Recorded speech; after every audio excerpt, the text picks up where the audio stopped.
Welcome to Romance Recs. We're romance-obsessed besties sharing book recs broken down by genres and tropes, so you can be sure you're getting exactly what you want out of your next read. Hey guys, Dev here. I am actually currently reading a bunch of books. I'm listening to two. So I'm listening to What Fury Brings by Trisha Levenseller. And then I'm also listening to The Damned by Harper L. Woods. Those are two ALCs. I'm very excited. I know. I'm so sorry, Jordan. I'm so sorry. But I did get approved for that ALC. And I'm very excited. I started The Damned, but then I kind of stopped because that needs my full attention. And since I started What Fury Brings first, I'm going to pause. Okay. And hi, I'm Jordan. Yeah. I am currently listening to The Serpent and the Wolf by Rebecca Robinson. So good. And I'm listening to the complete Flirting with Monsters series by Eva Chase. Do I know that one? Oh, no, I've read Eva Chase before. Yes. I read her The Wonderland, okay, that's why that's familiar. Yes, and it's good. It's good. It's just unhinged enough. I appreciate. Yeah, I think Eva Chase got some unhinged ones for sure. And speaking of unhinged, what are we talking about today? Because the whole concept is pretty unhinged. Favorite. Okay, today's episode is brought to you by Shadow Daddies. I am so excited to talk about Shadow Daddies. I love Shadow Daddies. And here's the thing, folks. Strap in real quick, because these are not going to be like super uber popular Shadow Daddies. We're not talking about Xaden. I know, boohoo, cry me a river. Find someone else who has. There are plenty of other people that will talk to you about that one. Plenty, yeah. Like, and no it's not Dorian Havilliard. Xaden. No, and Dorian is daddy for real. Like, I loved it. Post-possession Dorian. Pre-possession, like, no. Post-possession Dorian. I love him down bad. Unfortunately, I'm not going to be talking about him today. Do you get what we want to introduce you to some new Shadow Daddies, okay? And I will say, there's finding good Shadow Daddies. For me, there are some prerequisites to earn that title. Just because shadows are involved doesn't always make you daddy. And I'm going to preface this with, I hate the term daddy personally for me. Okay. I hate it so much. This is the only situation in which I personally will use daddy in this way. No judgment on others. That's just for me, but Shadow Daddy is it. I will say that the book I'm reading, The Serpent and the Wolf, is Shadow Mommy. And we love that. Yes. We do love that. Yes. Love seeing a woman in a male-dominated field. It's Right. Women in STEM or women in morally gray. I don't know, whatever. Yeah. One of the books I'm reading, she's not a shadow mommy. She hasn't really stepped into that power, but she does have shadows and she's a girl as well. So, okay. I know at this time you're waiting for a quote from one of our books, but I unfortunately am not going to give you a quote. I'm going to give you a bit of a rant. The thing with me reading Shadow Daddies and looking for Shadow Daddies and scouring my previous reads is that I do not have any Black Shadow Daddies. Not one. Not a one. I'm really excited for N.E. Davenport's Our Vicious Oaths, I think is the name of the book. It comes out next month because that's a Black Shadow Daddy. But I have not been able to find Black Shadow Daddies. If you are listening and you have like a mega list, you're like, girl, where are you looking? Please let me know. Please, I am begging you. I just want to read some Black Shadow Daddies. There's been a big attempt made to find that. Yes, I'm trying so hard. Like, the thing is, I can't even tell you, oh, I've read some and they've been bad. I have not read a Black Shadow Daddy. I can't find them. So please, if you know any recs, please let me know. And like I said, look out for N.E. Davenport's book in next month. I think it comes out October 28th. So yeah, that's exciting, but sad. Boo. Boo. Tomato. Yeah. We've done this before. I will give you a quote. It's from an ALC that I listened to recently. And I absolutely loved it. So here is a bonus rec from our episode last time, because our last episode was Dark Academia, and then I found another Dark Academia. Oops. So this is from Spellcaster by Jamin Eve. Repeat after me. We don't fuck bad boys. Belle opened her mouth and then slammed it shut. Sorry, I can't. My programming is preventing me from lying. And it's just so fun. I love that. She's like, no, I can't agree. And I have one more just because it was just so fun. And the found family in this was amazing. Murder or not, maybe you two should bang it out first. Imagine the hate fucking. That's way too fine a warlock to waste as a nemesis if there's no hate fucking. I mean, and isn't that all we ever want when we read these? Yes. Don't waste any warlocks. Save the kingdom, ride a warlock, or whatever it is that the people say. Yeah. I mean, and I feel like we don't see, even in enemies to lovers, we don't see enough genuine hate fucking. We just don't see that enough. Yeah. It's so, anyways. So that turned into a rant, but that's fine. Right. When enemies to lovers, when they get to like the lovers part, they're well and truly actually lovers. But we need to see more I hate you, just a little bit more. Yeah. Yummy. Anyways. Okay. So, all right, like next. My first rec. I'm sorry, I was trying to decide. I'm just going to mention this one. So, The Game's Gods Play by Abigail Owen. This is like a Hades retelling. The entire Olympus crew, if you know them, Zeus, Demeter, all the people, right? All of the gods. It's one of those retellings in a modern city.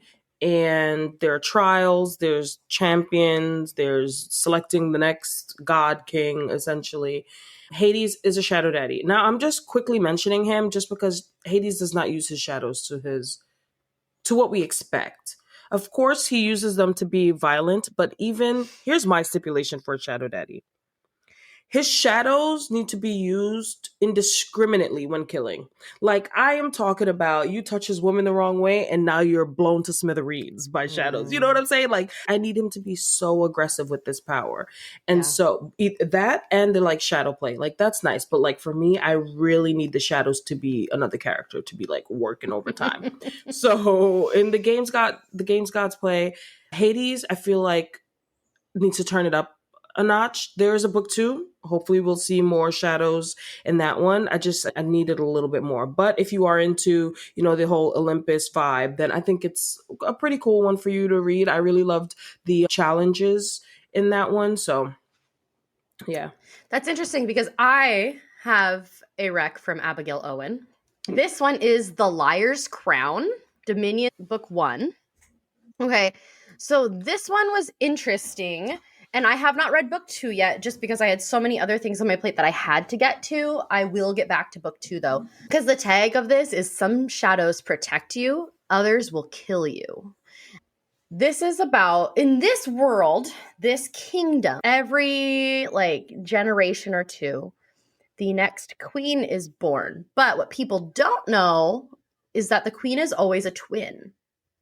But they hide the second twin, and her only purpose is basically to sacrifice herself for her sister. So she's a stand-in. She's the body double in tricky situations, or when tensions are high, or like for public appearances, right? Where there's a chance that they could be harmed. Or if an assassination plot actually comes down on the actual queen, no one will find out, and the other princess will take her place. So this has been happening for generations. And so this follows the hidden princess, the one that has been living in secret. I mean, she has a secret closet room in her sister's room where she stays sometimes when she's actually at the castle. Other times she goes to this outlying town. I mean, there's portals, so there is some magic. This is wild. Okay. What happens is their grandma, the queen, dies. And this king from a neighboring kingdom, this really shitty one, obviously, he's horrible. Obviously, as they are. No, this one's actually horrible. This is the actual horrible bad guy, not the broody. Oh, that's the bad guy. Oh, okay. This is the actual asshole. Not me getting excited, right? No, he's the bad guy. He yeah, so bad. He oh my god, I'm so annoyed. He sends a gift right to the new queen, but something changes in her. Anyways, this weird stuff. I'm trying to even remember what happens in the beginning to make her leave. Anyways, so on the eve of the coronation, switches out with her sister, right? But this shadow being kidnaps her, who he thinks is the new queen. And so he takes her by mistake because no one knows that there's a body double. She tries to escape him because he portals to this like very wild realm. I guess realm, kingdom, they're all in the same. It's not really a realm. I've been reading a lot of books with realms lately, excuse me. So she tries to escape, but through that, different lies are uncovered, hers and this shadow wraith that takes her. So this, like, I can't talk a lot about this shadow daddy without revealing the big secret. Okay. Of this shadow. And we're only scratching the surface of him by the end of the book. But he can, like, shadows. Lots of shadows. Shadows are everywhere. A lot. There are a lot of shadows. The political stability is interesting. So this mysterious man that takes her for a reason, right? He has his own people that he's trying to take care of. So there are altruistic reasons. Now, this is the, oh, bad guy. Oh, yeah, you're kidnapping her. This is that one. Okay. Okay. Yeah. Oh, no, don't kidnap me. Don't kidnap me. Don't follow me through the woods as I try to run away. No. Yeah. So it's good. It's lots of shadows. And I need someone else to talk to me about the big reveal of the shadows because it's one I haven't read and it is very interesting and I want to talk logistics. So I actually need you to tell me about it. I don't know if I'm gonna read this, but now I'm actually curious and I want to find out. So yeah, after yeah, we can do that. Yep. And it's a great romantasy. So if you're looking for romantasy with something, it's yeah, I love that. Okay, my next Shadow Daddy rec is gonna be Ray Knight from the Nightfall trilogy. Maybe I've mentioned these two before. I feel like I talk about the series a lot, but I don't know if I've spoken about them on the podcast. Either way, the Nightfall trilogy is written by Chloe C. Peñaranda. It is kind of like a star-crossed lovers vibe. There are gods and celestials, but there are also soulless or vampires. Everybody's pretty much fighting to keep the Star Maiden. Estrella is a Star Maiden. She is bonded to one person who is an absolute jerk. We do not love him. His gift is like lightning. And then he's a celestial. But then she ends up in a precarious situation where our brooding hero, Ray Knight, has to save her. And in doing so, they end up bonded. So now that's her bonded. Like, that's, ride or die. They're locked in this life together. Every time they get together, though, it causes earthquakes. It causes unforeseeable damage to the planet because they should not be together. So the actual gods do not want them together, and so giving Zodiac Academy. Okay. Yeah, they will. Yes. Oh yeah, they will literally break the planet apart just to keep them from being together. That doesn't work. Clearly, the reason why I am mentioning Knight, so he has 3 different names. Ray Knight is his given name. That is the name I think his mother gave him. Knight is what he goes by. I think he feels more comfortable with that name, or that's like what other people call him. And then his like alter ego, the shadow daddy part of him, is called Knight's Death. Now, Ray Knight and Knight is one person. I see them as one person. Knight's Death is a completely separate entity. Knight's Death has his own opinions. He kills indiscriminately with. So wait, this isn't the same character. They're the same character, but you know how like, your powers are a part of you, like a multiple personality. So like when the powers come out, he there's a shift. He has to fight. Shift? Yes. Okay. Exactly. Knight has to fight to regain power from Knight's Death whenever Knight's Death emerges. He's like always in the subconscious, and because of Knight's Death, Knight has these like overwhelming abilities. He is feared because of just the depravity that overtakes him when he embraces this side of him. I love that depravity. I fear that Knight's Death. At first, I was not sure how to feel about him. No, you were talking to us about it. I was like, it's too much. Like, what's going on? And then I saw like, it takes a really long time for Chloe to show you Knight's Death's like curiosity as a being. I don't want to give too much away, but you really don't learn as much about Nightstead separately until you get to the last book in the trilogy. Throughout the other two books, he's literally just a part of the story. You don't know much about him. You just know that whenever he takes over, people are going to die. And that is my favorite thing. He does have a little bit of shadow play. When not everyone emphasis, dies. yeah. Like, honestly, I am telling you, a shadow daddy for me is someone who just like, there's no talking. And that's how Knight's Death is like this gifted killer with no humanity. I'm talking about Elena flipping off the switch. Stephen, flipping off the switch. Like no humanity, just dead behind the eyes. Like, and there is no reasoning with that. So if he doesn't like you, he's just going to kill you. And he does it. Like, you think you love a character? Knights that doesn't care. He's gone. He's out of here. And I really love that. I think that's my favorite thing. I think of all the books that I mentioned, Knight's Death has the most overwhelming shadow daddy qualities. Like fast like a vampire, because he is one. With the shadows, he can also portal or step into the void. So the shadows can make him travel. The shadows can caress and be soft and, for the person he likes. But yeah, for the most part, he is a shadow daddy. Touch her and die vibes, which is what I need my shadow daddies to have.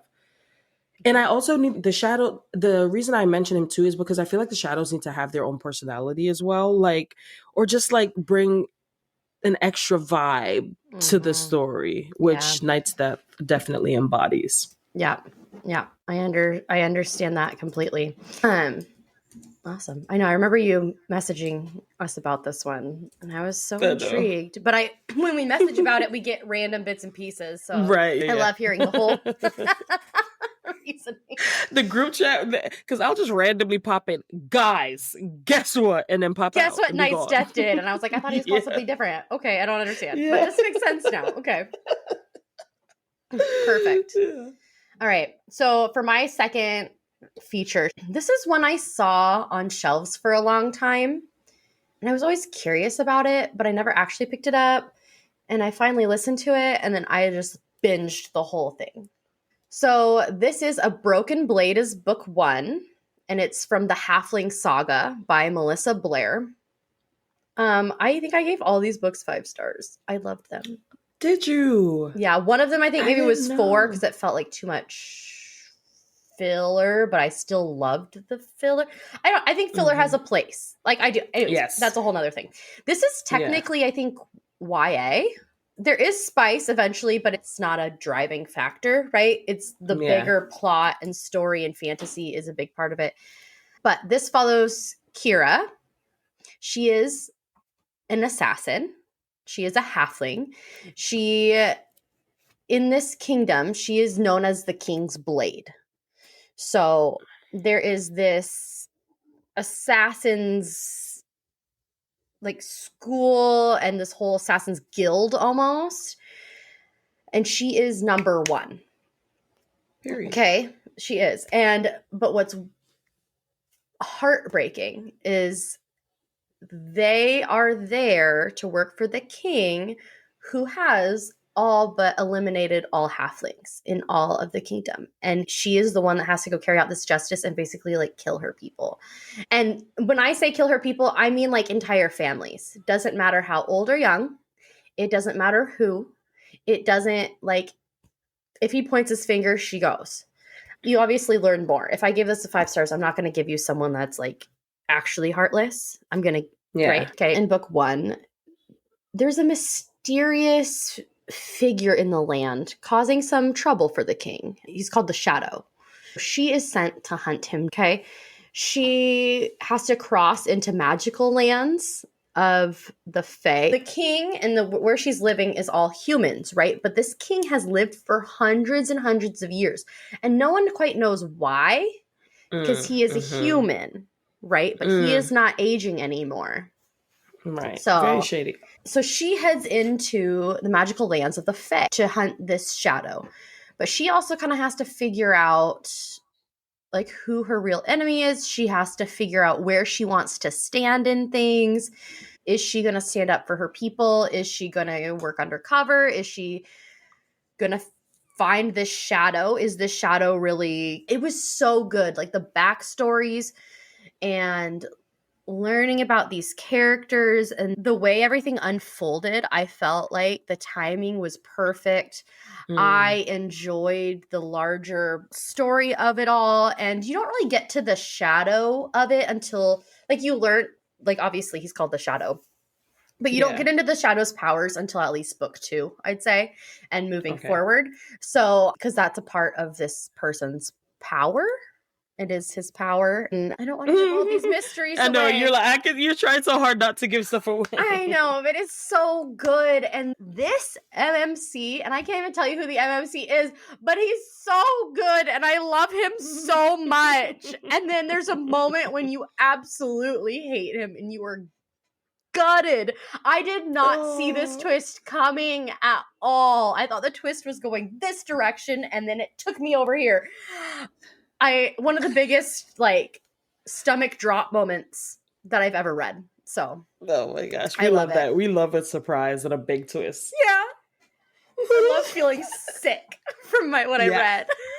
Me too. It's the worst, but it's good because then you're looking at the author like, "Ooh, you got me." Yeah, you got me invested. So, anyways, sorry I can't talk a lot about the Shadows, but do yourself a favor and go read a Halfling saga and let me know what you think. Yeah. I love that. My next rec is a book that, or duet that duet. What are we saying? It's a book. Yeah. I'm sorry. No, Dev, it's a box of cereal. Like, what? Guys, please, my uterus is like staging a coup in my body. If someone could light some candles for Dev's uterus, that would be great. Please. It is quite literally scrambling my brain. I cannot even think right. It's a book. Good grief. Book? What are we here talking about? Eggs? Like, oh my God. I could not. Oh. I was like, no. The series that I was going to mention, I have actually mentioned so many times, but I'm going to just quickly tell you guys about it or convince you to read it. The Shadowborn Duet by Carissa Broadbent. It follows Asar Voldari and Misha Ilie. They are vampires. It's in the Crowns of Nyaxia series. It's technically book 3 and 4, but in the universe, it's like book 5 and 6, I think. I really love this story. Asar is very much so the type of shadow daddy who will obliterate you if you try to keep him from Misha. Nothing else. You can provoke him. You can bother him. You can call him names. You can attack him. You can fight him. If you so much as grab Misha's dainty little wrist, if she struggles to pull away from you or says no, and you don't back off, Asar is going just absolutely crazy. He's another shadow daddy who's also a vampire. So I don't know, maybe there's a theme. Maybe I really enjoy vampire shadow daddies. I think that could be a thing. He knows his gifts. He knows how to use them. And there is something about a vampire biting you, right? We know the bites. Everybody's sticking to the theme of a vampire bite causing like arousal or deep feelings or like, I don't know, suppleness in the body or whatever. That followed by a little bit of shadow work. I mean, I personally don't know what it feels like. You know what I'm saying? I've never come across a vampire. Like, don't even ask me about it. But I'm just saying, one can only imagine. It's like taking CBD and then like playing with a toy. I don't know. Like, just...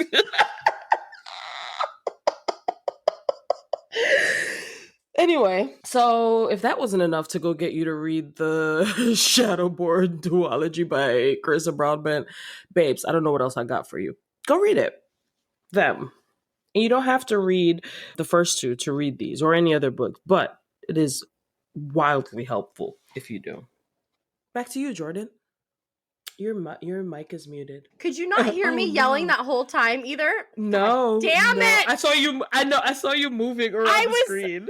Okay, I'm sorry my mic was off, you guys, because I literally, for the first time in this whole entire goddamn podcast, had to scream, had tears in my eyes, and I had to stand up and walk away from my She setup. did. I watched that. I did. I watched you walk away. I watched you laugh. I am so sorry you missed my screaming. Okay. Because that would have really added to it. CBD and a little...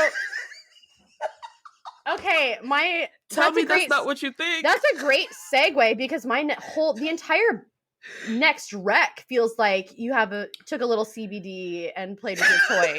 Yeah. Because no man could ever do what this MMC does. I saved the most depraved Shadow Daddy for last. Yeah, okay. I think so. I didn't finish this book that you're about to talk about, I think. Holy shit. Hellfire by Mariel Pomeroy. Okay, this is book 1. I softy enough book 2 because it got so intense. I needed a break. I just have not gone back yet. But it gets so intense. But some of these scenes have lived with me for over a year. Like I'd say like a year and a half, maybe even 2 years now. Yeah. Okay, so these are immortal creatures we're talking about. Aya leaves. She has to run and escape her home realm, which she is from the perpetual daylight home realm of. Now, I might butcher these words. I'm going to do my best. Kalossaros. It's like a divine heavenly equivalent. Yeah. Right? But she is like covered in blood. She has done things. She has to run for her life. This book is very heavy. You need to read trigger warnings before you read this book. Yeah, I will say that right now. So she escapes the realm, but she ends up in the opposite realm. I forget what it's called, but it's dark. So there's a lot of themes of life and death, good and evil in this. Okay. She makes a deal to be in this next realm. She gives up her immortality and her powers. Her power was light. And she becomes near mortal, right? In a realm full of immortals. So she makes a deal. She gives her soul in exchange for 7 days in the devil's realm. Ariok is the ruler of the Nephilim. He sees her as his new pet. Okay, so he wants to like basically rub it in everyone's face that he has this new little pet. This man's shadows. Talk about killing indiscriminately. Talk about fucking indiscriminately. In the dirtiest, filthiest ways. Okay, a lot of CNC, a lot of dubious consent. I mean, really well written. I think the writing was really good, personally. I really enjoyed reading it. It just got really dark, so the content was sometimes, if it becomes a lot and I need to take breaks. Yes. But the one scene, a lot of scenes stuck with me, but this one scene. I wonder if it's the same scene. Probably. They are at a party. Yeah. And I can't remember what this man did that was so bad, but he was so bad. And so our MMC comes up, Ariok, I don't know how you would pronounce that necessarily, but basically confronts the situation, makes a big spectacle in the middle of this dance floor, crowded, and he starts fucking her with his shadows, holding her there while he's slowly choking this other man out to death. And he says, the only way he'll live is if you come before he dies. Yeah. In front of the whole goddamn party. And I'm not going to tell you if she comes or not before he dies. Right. But this man... Oh, wait, maybe he touched her because she was dancing with him, right? It was consensual. It wasn't that he did anything bad. He touched what was his because she's his pet. I think that's what it was. Like, it's been a while. He probably told her, don't let anyone touch you or something. I think she was dancing with him, though. I think she was trying to like find some autonomy. And then he's like, fuck that, you're my pet. Yeah. Your soul literally belongs to me. Right. So fucked up. When I read it, I was very disturbed. Now going back after the things I've read, I feel like I could handle it better because when I read that, I was like still newer to dark romance. Yeah. I had to put the book. I was like, wait a minute, in front of everybody? Wait, and the man is dying? You just start fucking her with your shadows? Yeah. Those shadows can do anything, let me tell you. Any and everything. And they do everything. They do anything and everything. Yeah, he's probably the darkest Shadow Daddy that I've read. Oh, yeah. I think even with Knight's death being the way he is, even with Asar, I think he takes the cake because he's unhinged. Especially sexually. Yeah, right. That's like a weapon for him. And there's a lot of sex in this. So much. I was tired. I was like, good God, let her rest, please. Oh, yeah. Talk about lighting a candle for someone's uterus. I mean, light a candle for that girl's vagina. She's right. Ooh, and she's practically mortal now. She doesn't even have her powers. Just trying to keep up with the god of death. God. Right. Poor thing. The death of her pussy. R.I.P. Right. R.I.P. for sure. I need to look back into reading book 2 because I want to see how it ends. I think book 2 is the final book, right? I'd have to double check. I think so. I feel like Hellfire is one that you see around, at least for a while you were seeing it around a lot, but I didn't feel like a lot of people actually read it. I felt like it was like here and there. But I need to go back, but I'd have to reread from the beginning because there's so much lore. So there is a lot of political intrigue and a lot of mystery. And so it's really cool. The larger books. So like stepping back from all the sex and smut and there is a lot bigger picture happening. A lot of politics really happening in the background. Yeah. Yeah. I'd say not even in the background. It's happening in tandem with. Right. With everything else that's happening. Yep. Yeah. And it has a good bunch of like found family characters too. Like a little ragtag crew. So that's really nice who are also fucking. Yeah, all the time. Everybody is. It's not just the 2 main characters at any given point. And they don't care. That's fun. Hellfire. Yeah. So those are our Shadow Daddies. And special mentions, of course, we love the Draven brothers from Jay Bree's Bonds That Tie series. That was probably the first Shadow Daddies I read that did fun things with their shadows. Same. Like, North can get it. Yeah. So... Spark of the Everflame, Luther. That's my baby. Luther, like he's the Shadow Daddy of all Shadow Daddies for me. Love him. We love a evil Shadow Daddy with the softest words for the woman he loves. Yep. I think Quicksilver.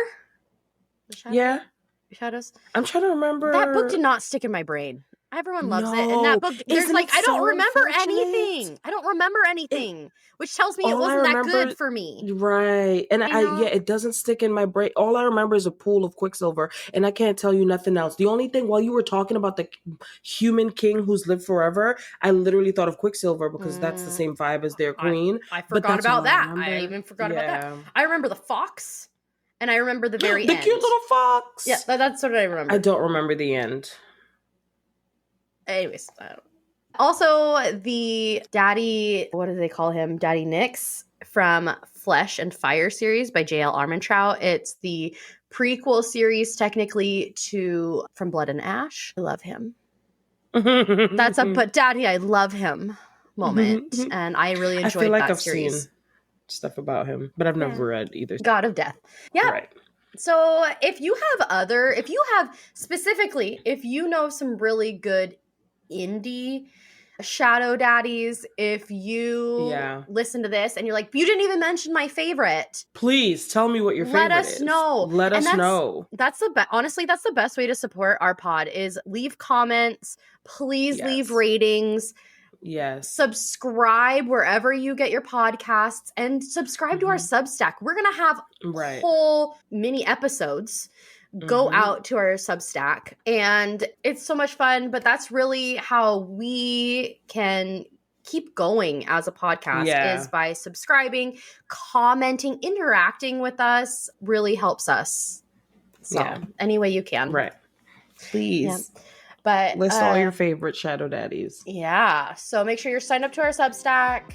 Follow us on Instagram. Follow us on Instagram at RomanceRexPod and keep listening. Yeah. We got another episode coming for you soon. And that one's gonna be good. We're gonna dive. We're gonna dive deep. I knew you were gonna say that. I knew you were gonna say that, you jerk. I'll never live that down. If anybody can tell me what episode I said dive deep in, I'll give you $5. Go comment it on the Instagram page right now. Bye. Bye. Bye. Enjoy your CBDs along with your shadow daddies and personal pleasure toys. And have a great day.